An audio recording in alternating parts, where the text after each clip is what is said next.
Good morning and welcome to Coffee Talk. We had Olivia's soccer party last night. It was very sad because she's played with the same team since she was like 3.5 or 4, and now she's 8.5, and she's moving on to like competitive soccer. So it was time to say goodbye to the same coach she's had. It was sad. She cried, and she's not a crier, but I was actually glad that she cried because she's so much like her dad that sometimes I wonder if emotionally she gets what's happening around her. And so when she cried when we were leaving, and I said, "Are you sad to leave your friends?" And she said yes, it was like validating to me that she understands what's happening and she's moving into a new phase, and this is the end of one thing.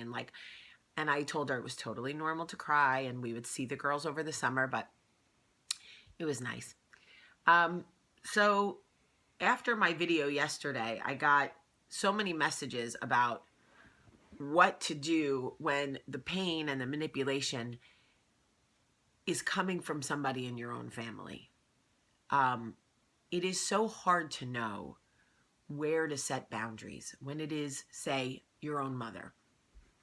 Everyone says to me, "But Jamie, I hear what you're saying if it's a friend or a lover, but what if it's your mother? What do you do?" I do believe there should be certain exceptions made in the world for our parents, but not all. I don't think that because somebody is your mother or father, that gives them the allowance to terrorize or torment your life.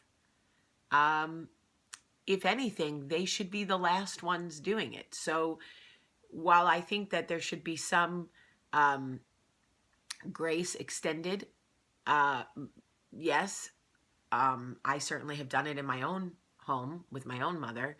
At some point, you have to say enough is enough, especially when you become a mother yourself and you are responsible for the emotions and emotional well-being of your own children. First of all, the scariest thing for me about having an emotionally controlling or narcissistic mother is becoming that yourself. I mean, breaking cycles is very hard. How many of us have said, "I'll never become like my mother," and then as you're parenting and as you're wifing or whatever you're doing, you go, "Oh my, I just sounded exactly like my mother," or "That is exactly how my mother would have responded," and it makes you feel gross inside. That is all the more reason for you to set boundaries and protect your family unit, because who wants to become that? So, okay, so I was trying to give some of this real thought, and I thought I would start with the mother. Mothers who have narcissistic traits tend to fall into one of two categories, in my experience. They either over control everything. Everything that happens in the family has to go through them. They are immersed in your life.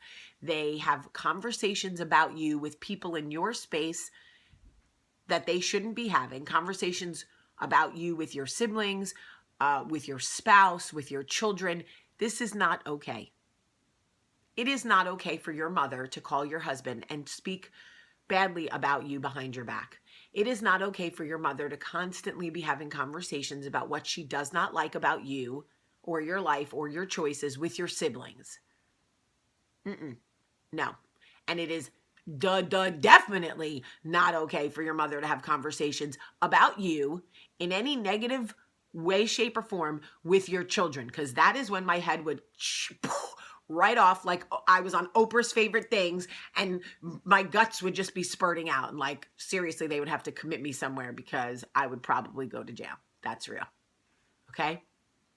So the moms are either like that or they ignore and downplay your role in their life. Both totally psychologically damaging to a daughter. Your mom is either meddling and controlling, or she gaslights you and pretends like you're not that important. Nothing that happens to you is that big of a deal. She makes you feel like you're a drama queen anytime you have any issue and you go to your mom and you say, I'm having this issue with a friend or this issue with my husband. Everything is your fault. Everything is no big deal. And you go to your own mother for help or support and she downplays everything as if you're the crazy one. Can you imagine how emotionally damaging that could be for a daughter who's looking for her mother to love her and to have her back? I almost don't know which pain is worse. So I could go on and on about traits, but we'd be here forever. What to do? What to do? I'll tell you what I did. I spent years watching my mother repeat the cycle from her mother. Emotional manipulation, defense. Can't tell her anything. She's on the defense about everything. Her answer for everything is, well, I'm your mother, as if you're not allowed to say anything to her about how she treats you. But you see, once you become an adult, all bets are off. Like, you don't get to emotionally manipulate me because I'm your kid. That doesn't work for me. And the journey that I'm on, to the woman I want to be, to the mother I strive to be, to the wife that I'm working to be, I can't have someone in my space emotionally manipulating me. I just can't have it. Like, I lived it. I can't continue to have it. And I love my mother. And we are in a great place. But it is because I set boundaries. And you go, but Jamie, how do you set boundaries with your own mother? The same way you set boundaries with anybody else. You are responsible for you. It is your job, your actual job, to love and protect yourself. The same way that you love and protect your children or your siblings or anybody else. Why is it that we think we should love and protect the world, but allow people to destroy us? Because a broken mama isn't good for anybody, right? So I have shared this before. I got to the point with my mom where the guilt and the emotional manipulation was actually damaging me. And that damage was coming into my home.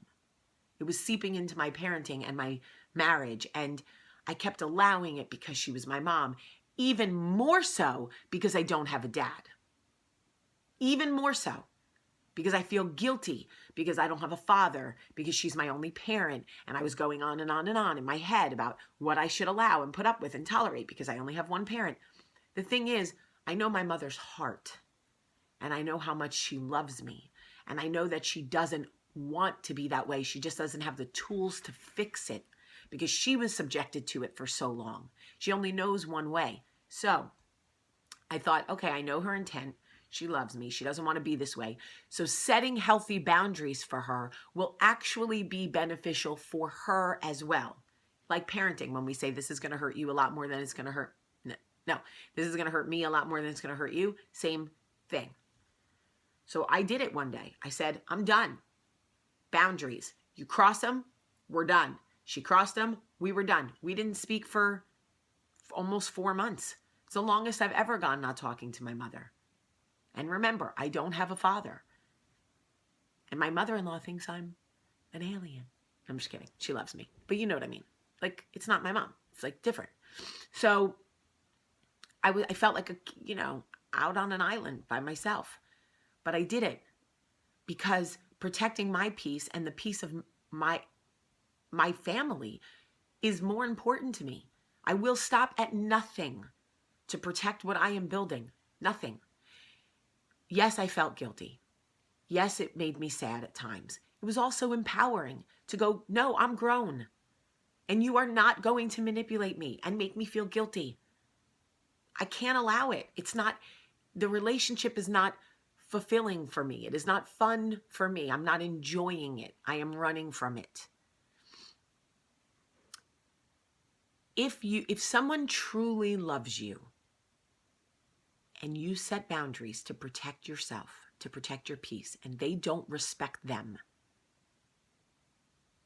is that really the relationship you want to fight for? You deserve peace in your life. You deserve peace in your home.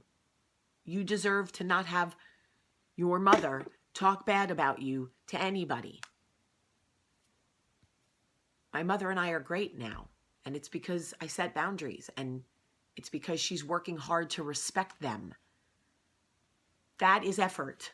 That is magic. You deserve that. I love you so much today. Have a great day.